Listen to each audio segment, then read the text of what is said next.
শুভ সন্ধ্যা বন্ধুরা, সবাই কেমন আছো? আমি ভালোই আছি।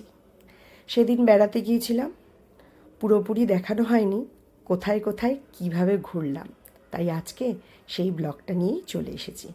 প্রথমে সকালবেলা ঘুম থেকে উঠে তৈরি হয়ে ট্রেনে চেপে চলে গেলাম দমদম।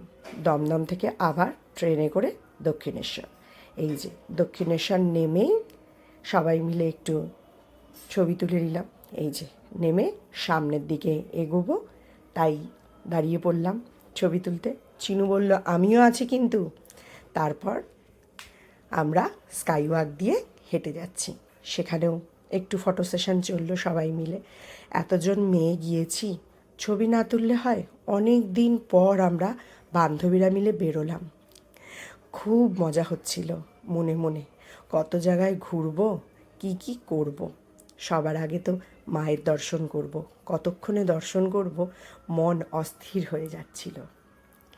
এখানে আর দাঁড়ানো হলো না কেনাকাটি করার জন্য, দেরি হয়ে যাবে তো।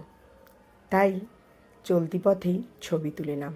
এই যে নামার পর গেটের সামনে এসে দেখি কত ভিড়, কত লোকের পুজো দেওয়া হয়ে গেছে। তখন সকাল 8টা বাজে। যাই হোক, ওয়েদারটা আজকে খুব রোদও ছিল না, মেঘলাও ছিল না, মোটামুটি ভালোই ছিল আমাদের জন্য।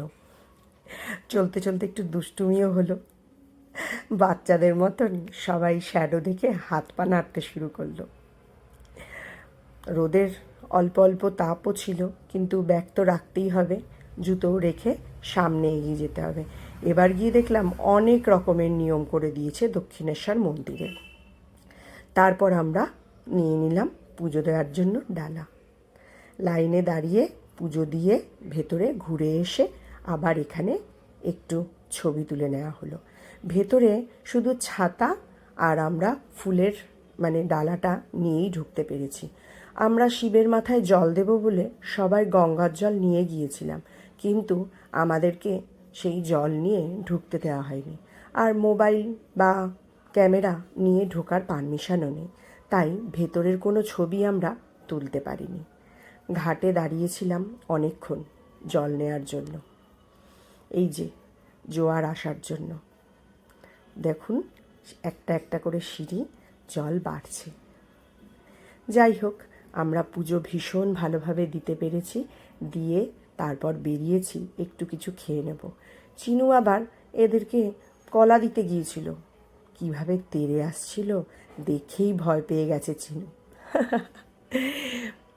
তারপর ওখান থেকে আমরা একটু খাওয়া দাওয়া করে তারপর বেরিয়ে পড়লাম। যাওয়ার সময় আবার একটু ছবি। এতক্ষণ কষ্ট হচ্ছিল না, একটু খাওয়ার পরেই পিপাসা পাচ্ছে। এখন মনে হচ্ছে শুধু জল খাই আর জল খাই।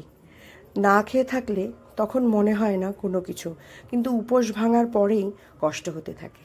যাই হোক, এখান থেকে বেরিয়ে আমরা চলে গেলাম আবার সেই দমদম স্টেশনে। দমদমে টিনার মেয়ে আর চিনুর মেয়ে আমাদের জন্য অপেক্ষা করছে, তাই জন্য তাড়াহুড়ো করছি যে কতক্ষণে সেখানে গিয়ে পৌঁছবো আর ওদের সঙ্গে দেখা হবে। ওরা আর সকাল সকাল আসেনি, বাচ্চা মানুষ। ওরা বলল আমরা পুজো দেবো না মা, তোমরাই যাও। তাই আবার সেই পথ ধরলাম। টিনা তো দৌড়চ্ছে যে কতক্ষণে গিয়ে পৌঁছবে স্টেশনে। যাই হোক, তাহলে ব্লগটা আজ এই পর্যন্তই। সবাই ভালো থেকো, সাবধানে থেকো, সুস্থ থেকো, টাটা।